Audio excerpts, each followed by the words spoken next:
In dieser Folge wird's persönlich, denn wir kümmern uns um Marcells Tuningkiste, dem Jetta GLI. Eieiei, das Auto war wirklich richtig zerkratzt. Und wenn du sehen willst, wie wir aus einem zerkratzten Zustand dieses schöne spiegelnde Auto gemacht haben, dann bleib jetzt dran. Normalerweise rolle ich mit den Augen, wenn so ein getuntes Fahrzeug bei mir reinkommt. Es liegt einfach daran, die Fahrzeuge haben besondere Anbauteile, die sind nachlackiert, die haben noch mehr Ecken und Kanten. Man weiß nicht genau, wie gut die Teile lackiert sind. Und Tuning, Verliebte, sage ich mal, oder Leute, die ihre Autos tunen, haben natürlich einen besonderen Blick für ihr Auto und deswegen hohen Anspruch. In dem Fall aber ist das Auto von Marcel und dem kann ich natürlich keine Bitte abschlagen. Wir hatten eine ganze Menge zu tun bei dem Auto und damit er so, wie er jetzt hier hinter mir steht, dastehen kann. Aber ich würde sagen, bevor wir euch das Ergebnis zeigen, zeigen wir euch erstmal, was wir alles gemacht haben. Mo, alles auf Anfang, spul mal zurück.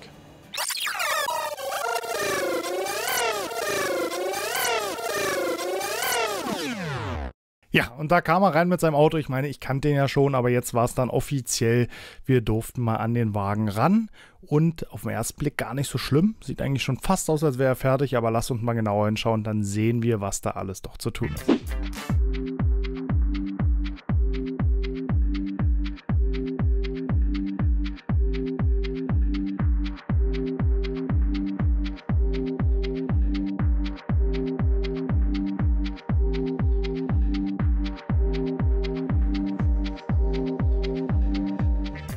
Ran an die Wäsche, wie immer, Arbeitsschutz gilt für mich ganz wichtig, muss jeder am Ende selber entscheiden, für mich aber relativ wichtig. Für die Felgen haben wir den Nanolex Professional Wheel Cleaner in 1:3 gemischt, sodass wir dort gerade bei so einer leichten Verschmutzung keinen Flugrostentferner brauchten. Erstmal also uns um die Felgen gekümmert und dann ging es an den Lack.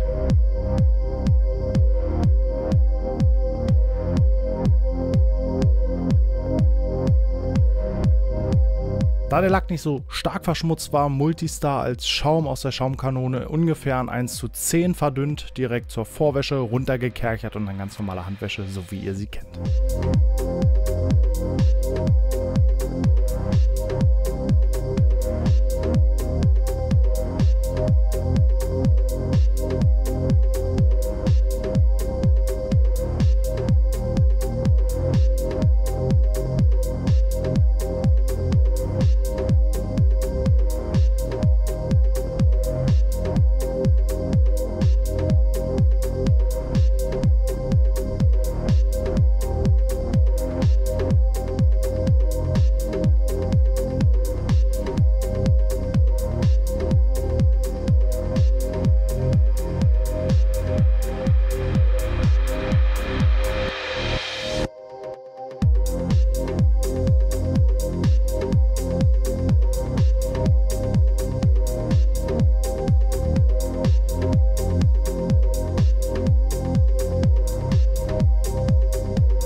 Klingt gar nicht gut, das heißt, wir haben wirklich massive Anlagerungen auf der Oberfläche.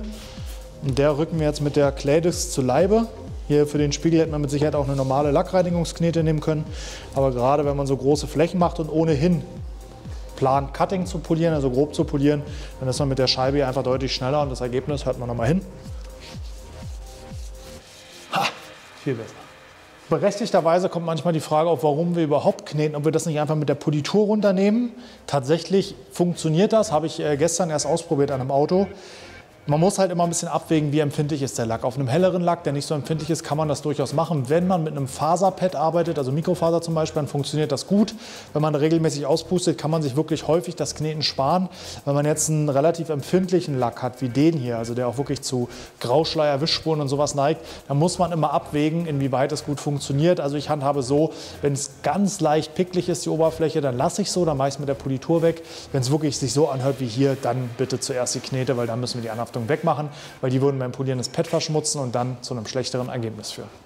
Für alle, die sich jetzt hier wundern, warum knetet er denn mit dem Dr. Wack All-in-One Innenraumreiniger? Tatsächlich sind mir heute die Sprühflaschen ausgegangen, der ist da gar nicht drin.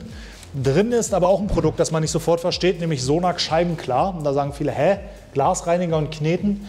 Das Scheibenklar ist ein sehr tensithaltiger Glasreiniger, der eben auch gut Insekten entfernt und auch sehr gut gleitet. Das sieht man auch hier auf der Oberfläche, wie stark der schäumt. Und auch wenn ich rübergehe, ne, vielleicht mal mit der Hand, Ich habe hier eine richtige Schaumbildung. Also der eignet sich sehr gut als Gleitmittel und ist auch von Sonax als Gleitmittel vorgesehen. Und ich finde, der funktioniert sehr gut und ich habe kein extra Produkt, nochmal ein Clay Loop, also ein explizites Gleitmittel, was ich kaufen muss. Kann man natürlich machen, aber wie gesagt, der funktioniert super. Aber sorry für die falsche Flasche.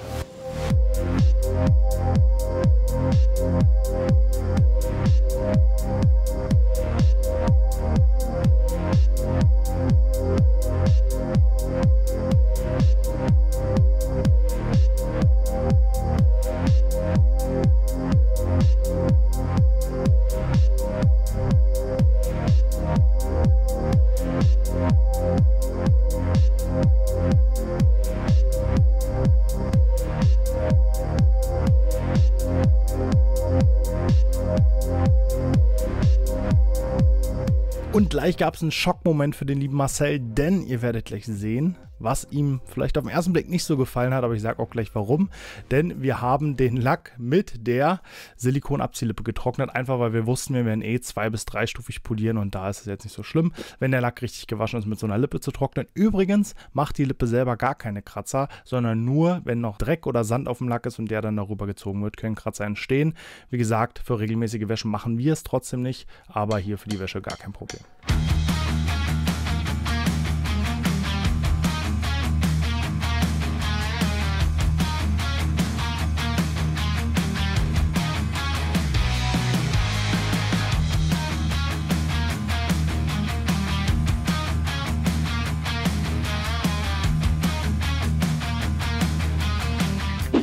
So, Auto ist gewaschen. Wir haben ein paar Baustellen offenbart, die er auf jeden Fall hat. Auf den ersten Blick sieht er aus, als wäre er schon aufbereitet. Auf dem zweiten und dritten ganz der gegenteilige Eindruck. Und wir gucken jetzt mal von der Lackschichtdicke, wo wir uns hier befinden. Wir haben hier Werte im unteren Bereich von 97 μ. Im oberen waren wir bei 110 bis 120. Also wir sehen hier Schleifspuren an der Kante, auf jeden Fall Überreste davon. Also ich vermute auch aufgrund der Lackdicke, dass hier unten an der Spitze mal irgendwie ein kleiner Teil ausgebessert wurde. Ist auf jeden Fall interessant für uns zu sehen. Weil wenn ich mir das angucke, die gehen ungefähr bis zu dieser Stelle hier. An der Stelle hier ungefähr hören die auf, so stark auf der Kante sichtbar zu sein. Das heißt, ich vermute, dass hier unten in dem Bereich mal irgendwie ein kleiner Lackreparatur oder eine kleine Lackreparatur stattgefunden hat. Kann ich natürlich jetzt nicht hundertprozentig bestätigen. Ich werde nachher auf jeden Fall nochmal unseren Lack-Ultraschall daran packen, ob ich da mehr sehe. Aber für mich jetzt erstmal schon mal der Hinweis allgemein, okay, wir haben nicht so extrem viel Lackdicke auf der Haube zumindest. Hier haben wir auch 109 und an der Spitze 165, 170. Okay, auch wieder ungewöhnlich. Frakenfuchs, keine Ahnung. Obwohl, wir haben ja auch einen Farbunterschied. Mo.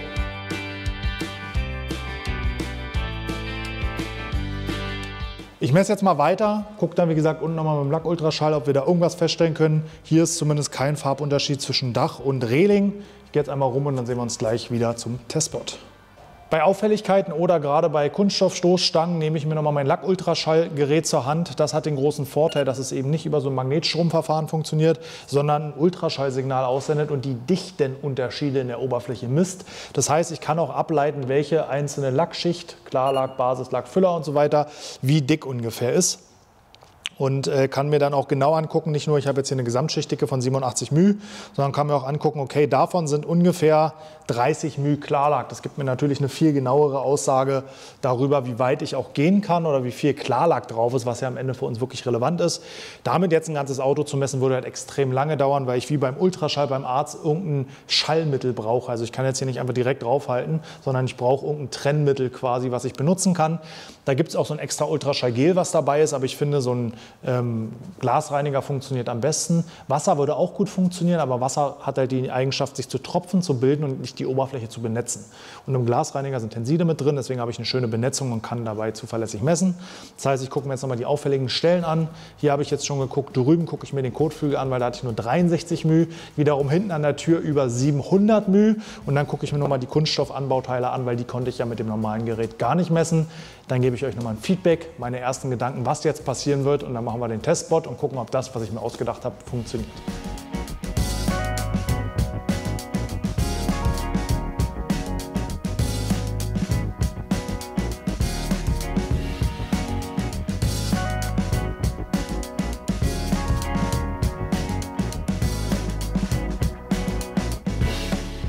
Ja, das Auto ist natürlich ein perfektes Beispiel für uns, warum sich dieses Gerät für uns lohnt, auch wenn es nicht permanent bei jedem Auto immer zum Einsatz kommt. Aber gerade bei so einen Fällen kann man halt wirklich viel besser beurteilen.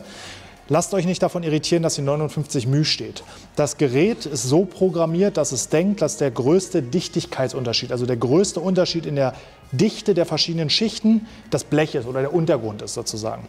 Und wenn wir jetzt hier Lack haben und darunter Spachtel, dann ist dieser Unterschied zwischen Lack und Spachtel so groß, dass das Messgerät mir erstmal ausrechnet, dass 59 μ Gesamtschichtdicke ist. 59 μ ist aber die Lackschichtdicke bis zum Spachtel. Wenn ich dann weiter hier hinten auf die Ausschläge gucke, dann kann ich die weiteren Dichtigkeitsveränderungen sehen. Und hier hinten habe ich nochmal eine große Dichtigkeitsveränderung oder dichten Unterschied von bei ungefähr 190 μ Dicke. Das könnte jetzt sein, dass es die Spachteldicke ist.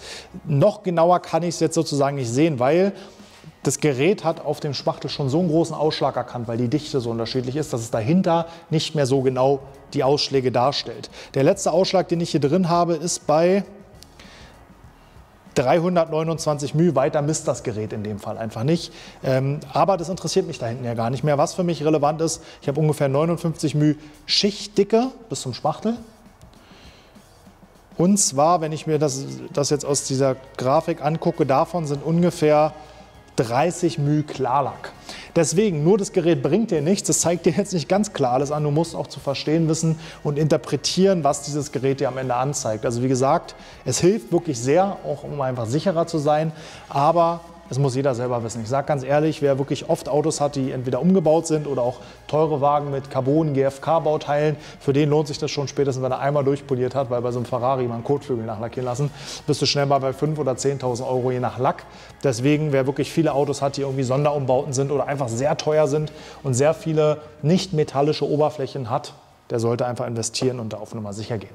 Jetzt sind wir durch mit dem Messen, haben unsere Conclusion gezogen, gehen jetzt rüber zum Testspot. Ich sage euch, was ich vom Testspot erwarte und dann gucken wir, ob das stimmt, was ich erwarte. Meine Überlegung für den Testspot oder für das Vorgehen vor dem Testspot ist wie folgt. Aufgrund des Lackzustandes und der zu erwartenden Härte bei VW-Lacken entscheide ich mich mit einem Hybrid Wheel Pad, also mit einem Cutting Pad vorzugehen. Heute nehme ich mal die Rupes-Polituren, einfach weil ich zwischendurch gerne mal einen Switch haben will und auch einfach mal so ein bisschen andere Polituren kennenlernen will, um euch auch ein bisschen Feedback zu den Polituren zu geben. Das heißt, das wird mein Testspot sein auf fast allen Bauteilen. Den Kotflügel auf der Fahrerseite werde ich nur mit Finish fahren, weil wir hatten in den unteren Bereichen Schichtdicken von 60 μ. 60 μ Gesamtschichtdicke, das Ultraschall hat sogar 45 bis 50 μ gemessen und konnte den Klarlack nicht mehr darstellen. Das heißt, er wird wahrscheinlich weniger als 15 μ dick sein. Deswegen, und weil der Kotflügel so viel Kanten hat, fahre ich da wirklich nur Finish und gar keinen Cut. Da muss ich dann damit leben, dass da vielleicht ein Defekt drin bleibt. Für die anderen Bauteile werden wir unser Standardvorgehen jetzt im Testspot definieren, dann die Bauteile polieren und danach kontrollieren, ob das Ergebnis so passt oder ob wir nochmal nachbessern müssen, weil ein einzelner Kratzer ist und dann das Verfahren vielleicht anpassen. Das ist der Plan. Ob so funktioniert, werden wir in wenigen Minuten herausfinden. Ich probiere es jetzt an der Haube einmal aus.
ist die Finish-Politur nicht weit genug durchgefahren oder sind das noch Polierspuren vom Cutting-Poliergang und die Finish-Politur hat es nicht geschafft, die Spuren vom groben Gang zu entfernen. Das finden wir ganz einfach aus, indem wir das Pad, so wie es ist, jetzt einfach nochmal auf den abgewischten Lack packen, nochmal eine Runde polieren. Wenn es jetzt besser wird, dann war es Haze vom Finish, weil wir den ja dann noch weiter verfeinern. Wenn es noch Haze ist, der von vorher da ist, dann müsste der so grob sein, dass das Korn, was da jetzt noch drin ist, den auch nicht entfernen dürfte. Das heißt, das ist jetzt der nächste Versuch, um herauszufinden, wodurch der Haze kommt.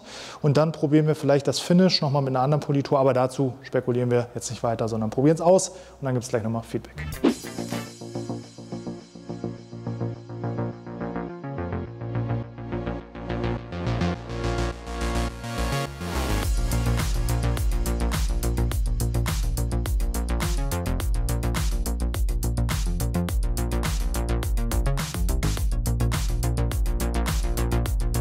Also in der Fläche, die wir jetzt hier poliert haben im Vergleich zu dem Bereich, der vorher auch Haze hatte, sind wir komplett hazefrei. Das sieht wirklich gut aus. In der Kante komme ich mit der großen Maschine hier nicht klar.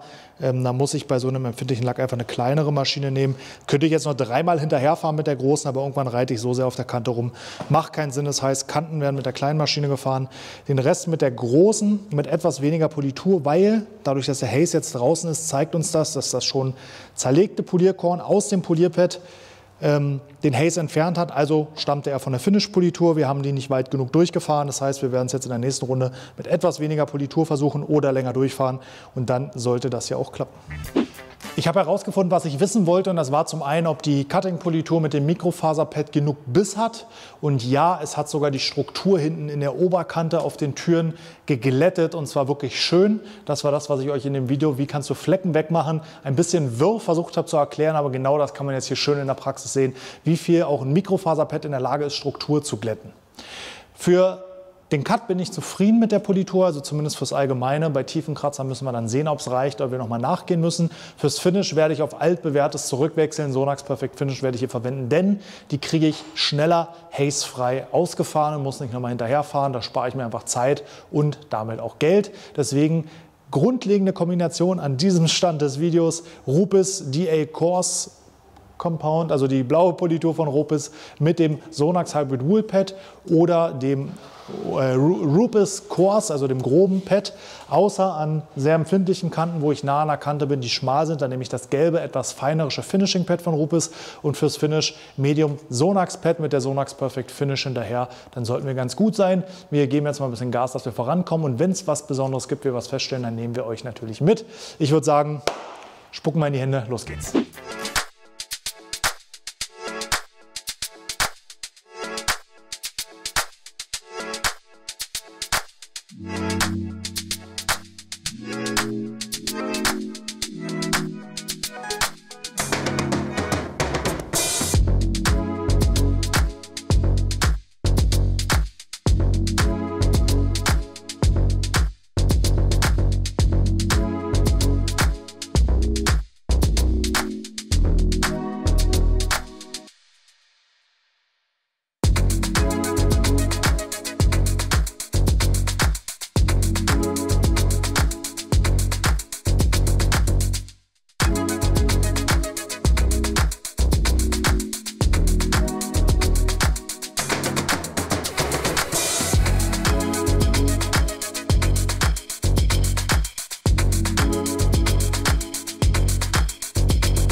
Ach, hast du jetzt auch Cut am Kotflügel gemacht? Ja. Ah, okay, da wollten wir eigentlich keinen Cut fahren, weil da so wenig Lack drauf ist. Ist aber, glaube ich, gut gegangen, wobei hier ist eine kleine Ecke durchpoliert. Scheiße. Aber ist jetzt nicht so schlimm, muss er ja nicht sehen. Wenn wir das vielleicht ein bisschen was? Durchpoliert? Wo? Was machst du denn hier? Nix, alles gut. Nix. Ich hab da gerade was gehört. Wo? Nein, war nur Spaß, wir wollen nicht nur ärgern. Ist nicht durchpoliert, alles gut. Noch nicht. Noch nicht. Noch nicht. Wir machen weiter. Peng.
Mit dem Cut-Poliergang sind wir fertig, das heißt, das grobe Polieren ist jetzt durch und jetzt geht es ans Finish, also den letzten Schliff. Wir haben echt ein schönes Ergebnis erreicht bislang, es sind ein paar tiefe Kratzer drin geblieben, aber ich würde sagen 95% können wir einen Haken hintermachen. Jetzt mal ganz kurz am Beispiel dieses Autos, warum bestimmte Fahrzeuge, egal wie groß sie sind, einfach aufwendiger zu polieren sind. Das ist jetzt hier ein getuntes Fahrzeug mit einem Bodykit. Das ist übrigens für alle, die es interessiert, ein Ingo Noack Tuning. Das war sozusagen der Prototyp für einen Umbau für dieses Fahrzeugmodell.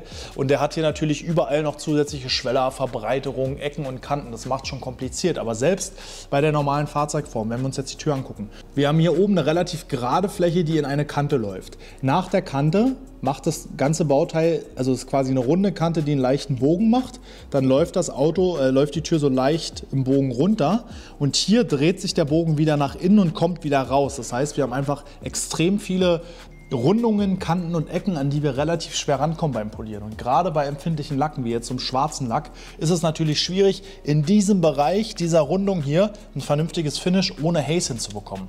Genauso bei den Kanten, das zeige ich euch mal vorne am Kotflügel. Hier haben wir zusätzlich das Problem, dass die Kante nicht wie an den Türen nach außen weitergeht, sondern in der Kante ist nochmal eine Rundung, die quasi zum inneren Bauteil geht. Und gerade an solchen Teilen ist es unheimlich schwer, hazefrei, also ohne Grauschleier zu polieren, weil die Poliermaschine naturgemäß an der Kante schnell stehen bleibt. Das heißt, viele fangen dann an, die Maschine anzuwinkeln, haben dann quasi keinen Druck mehr auf der Kante und rubbeln nur so ganz leicht über die Oberfläche, was dann zu starkem Haze, also Grauschleier führt. Was hier wirklich hilft, ist am besten 50er Pad. Gar nicht hier zu klein werden, also gar nicht mit einem 30er Pad arbeiten, weil wir da einfach einen relativ unruhigen Lauf haben. Und wenn ihr dann hier poliert, dann drückt ihr einfach auf. Das heißt, ihr achtet darauf, dass ihr nicht auf der Kante poliert, weil dann zu viel Belastung auf der Kante ist, sondern ihr arbeitet unter der Kante und gebt einfach Druck auf die Maschine. Was dann passiert ist, die Drehung hört zwar auf, aber durch den Hub reicht es vollkommen aus, um das Polierkorn vernünftig zu verarbeiten, auch vollkommen zu zerlegen und ihr habt weniger Haze in den Kanten. Das ist einfach ein Trick, den ihr mal ausprobieren könnt, wenn ihr so krass runde oder kantige Fahrzeuge habt. Achtet nur bitte darauf, wenn ihr Cut fahrt, also grob arbeitet im Schaumstoffpad, dass ihr das nicht auf der Kante macht, weil die ist dann natürlich schnell durch die erhöhte Hitzeentwicklung. Und generell müssen wir dabei ein bisschen schneller arbeiten, weil natürlich durch den Druck auf die Fläche ein bisschen mehr Wärme entsteht. Aber gerade im Finish eine super Möglichkeit, hazefrei zu arbeiten. So viel zur theoretischen Erklärung. Ich würde sagen, wir nehmen euch mal mit durch den Finishgang, zeigen euch, was wir da machen, nehmen euch natürlich auch wieder im Zeitraffer mit, dass ihr so ein bisschen den Arbeitsablauf seht. Und dann sehen wir uns später, hoffentlich bei dem perfekt polierten, fertigen Auto-Video.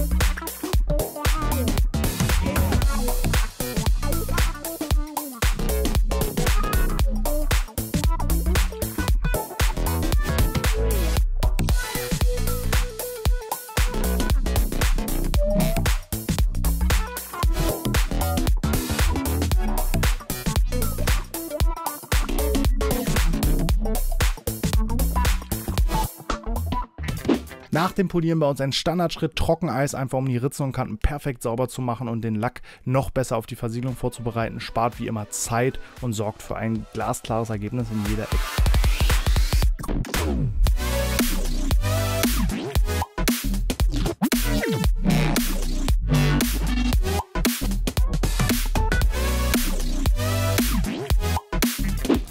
Die Polierarbeiten sind fertig, jetzt geht es an die Versiegelung. Vorher muss natürlich noch entstaubt und entfettet werden, das machen wir jetzt als nächstes und dann gibt es die Keramikversiegelung.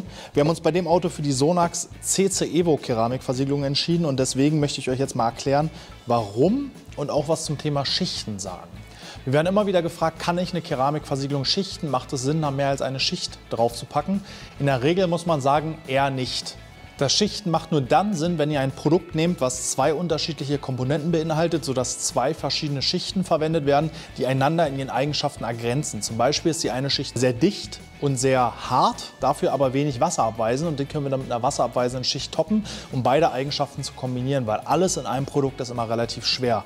Und das haben wir hier bei der Evo. Wir haben zwei verschiedene Komponenten. Wir haben einen Base Coat, der aus so einer Aerosolflasche auf einen Applikator gesprüht wird, dann aufgetragen wird, der den Untergrund bildet, der die Oberfläche dicht macht sozusagen, damit wir dann mit dem Gloss Coat die Farbvertiefung, Hydrophobie und die eigentliche Performance haben. In dem Fall macht das Schichten durchaus Sinn. Ein Produkt zweimal aufzutragen, macht nur in dem Sinne Sinn, dass man eine bisschen bessere Abdeckung hat, aber ihr könnt dadurch keine zwei Schichten erreichen. Bei dem Produkt ist die Besonderheit, wir haben sogar noch eine dritte Schicht, die aushärtet. Wer da nochmal genauere Infos haben will, wir verlinken euch das Video, wo wir mit Sonax über die Coatings gesprochen haben, sodass ihr da nochmal in der Tiefe in das Produkt reingeht. Aber ich wollte euch erklären, was wir benutzen und warum. Und ich würde sagen, wieder genug erzählt, los geht's.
Ja, war mal ein Projekt der anderen Art. Lackzustand war wirklich schlecht und es war, wie gesagt, ein Tuning-Auto, wo wir wirklich viele Ecken und Kanten an, die teilweise nachlackiert sind, wo man einfach nicht so genau weiß, wie gut ist es lackiert, wie dick ist es lackiert, wo man auch aufpassen muss, dass man wirklich hier nicht durchpoliert. Das war die Herausforderung bei einem schlechten Lackzustand und einer komplizierten Bauform. Schönes Ergebnis zu erreichen, das haben wir, glaube ich, geschafft. Der Jetta GLI, auch ein seltenes Modell in Deutschland, kann sich jetzt wieder sehen lassen. Ich würde sagen, genießt auf jeden Fall noch mal ein paar Vorher-Nachher-Bilder.